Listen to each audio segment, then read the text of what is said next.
Hello there, welcome to The Great Escape. I'm Travis, and today we're going to check out the new Screenrant pitch meeting. We're going to descend back into the Ryanverse, the RCU, if you will, and we're going to check out the new pitch meeting for James Bond's Skyfall. Now, in the Ryanverse, it'll be interesting to see how this was pitched. So let's check it out here. Let's go. And 3, 2, 1. So, you have a James Bond movie for me? Yes, sir, I do. So James Bond is on a secret spy mission, right? Oh, always. Yeah, he's always doing that kind of stuff. Oh, yeah, he does that a ton. So much. So many times he's done that. Definitely. So he needs to catch this assassin bad guy, right? And he stole a list of all the undercover agents that MI6 has around the world. Oh, they just keep all those names on a single list then? Yeah, they just keep that all on one big list where if you get one laptop, you get the whole thing. Well, interesting to learn about the spy world best practices, you know. And so James Bond ends up getting shot a couple of times by this bad guy on this train, and this other agent has to take this super difficult shot in order to kill the bad guy. Oh my god. So she takes the shot, but she hits Bond, and he falls off this massive bridge from a height where the fall alone would kill him. What? Then his unconscious body shoots down a waterfall. He's just sinking and bleeding from multiple bullet wounds. What is going on? So, you know, there's like no way he could have survived that, right? Yeah, I mean, for sure. But then again, I mean, you wouldn't kill James Bond off in the very first scene, so, you know, I'm super invested to see how he survived that. Yeah, for sure.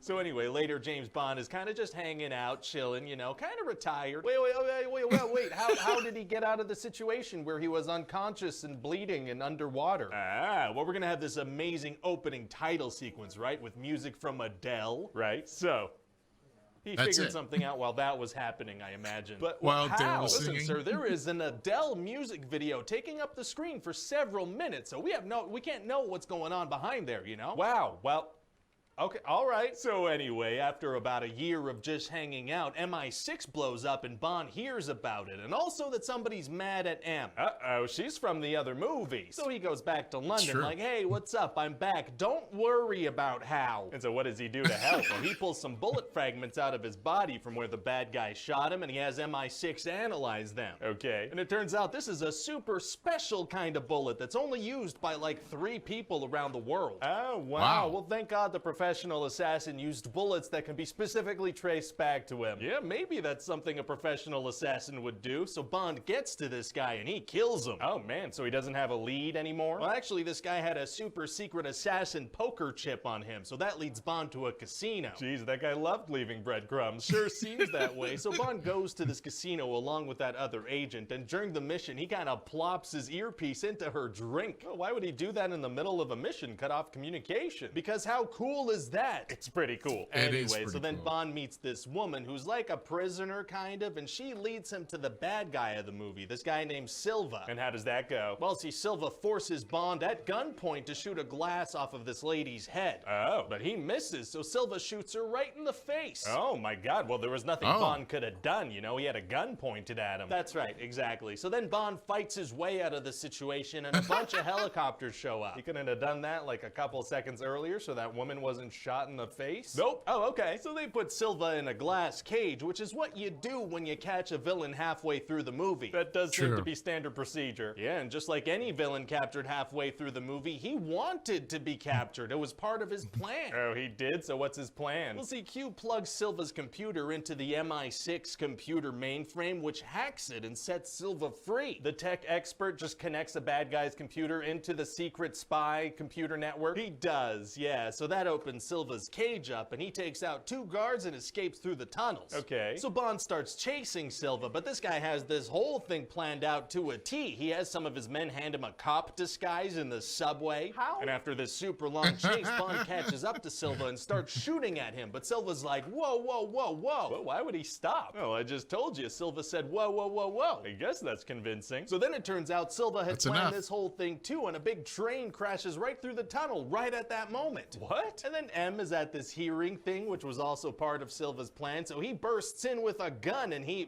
misses. He doesn't manage to hit her.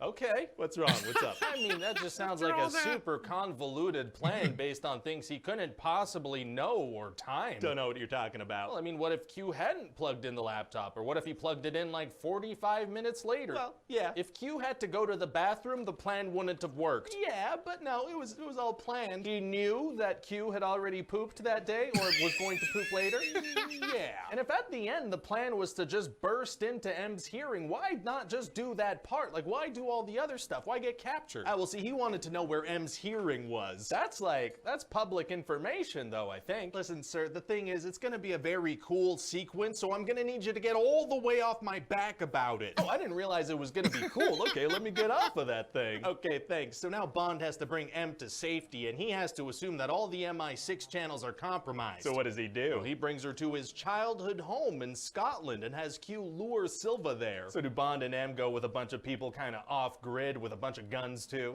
It's just the two of them, and Bond says there are some old hunting rifles there they can use. So his plan to protect M is to bring just the two of them to an old house in Scotland and use a couple of hunting rifles and lure a supervillain over to them. That's what we're going with. Also turns out all the rifles were sold except for one. Wow, so what do they do? Well, sir, have you seen Home Alone? Yeah, so... that. They do Home Alone. They do Home Alone, sir. They set up a bunch of traps that are just as deadly as the ones Kevin McAllister set up. Oh, Kevin McAllister murder machines are tight. So then Silva sends a bunch of men into the house and the Home Alone traps work on them. Wow. And then Silva shows up in a helicopter and shoots the whole place up from the sky. Feels like he could have led with that. Maybe. So then M is gonna get shot, so her and the groundskeeper escape through a secret tunnel that leads them out into a super dark field. Oh, nice. Very sneaky. Gonna be hard for Silva to find them now. Actually, it's gonna be super easy. Barely an inconvenience. Oh, really? Yeah, cause see, they're walking through the dark field with a flashlight, so Silva's like, oh, there they are, okay.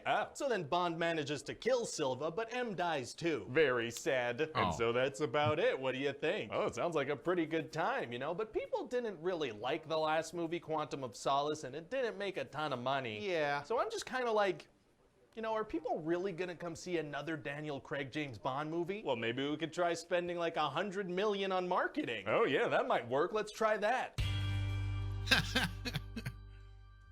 That'll work. Hi everybody, Ryan here. Hope you enjoyed that pitch meeting. Also, if you're into cars and vehicles and automobiles and other synonyms for car, be sure to check out our friends over at the Hot Cars channel. They've got you covered for all the latest auto news, informative reviews, and fun featurettes on the world of cars, pickup trucks, and motorcycles. Okay, bye now. Thanks for watching. I'll see you around. Bye. Well, that was the latest from the Ryanverse. Okay. I love the Home Alone. Yes, the Home Alone fighting, which reminds me there needs to be a Home Alone sequel with Kevin McAllister, the supervillain, or maybe not a supervillain, but him doing the same thing. He is James. Maybe Kevin McAllister is James Bond. That needs to be the next Bond, right? I don't know. That's crazy talk.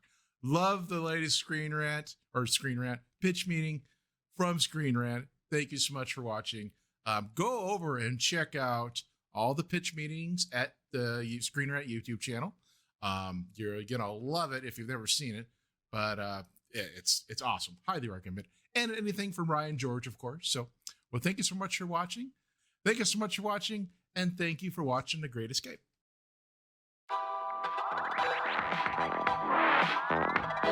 Thank you.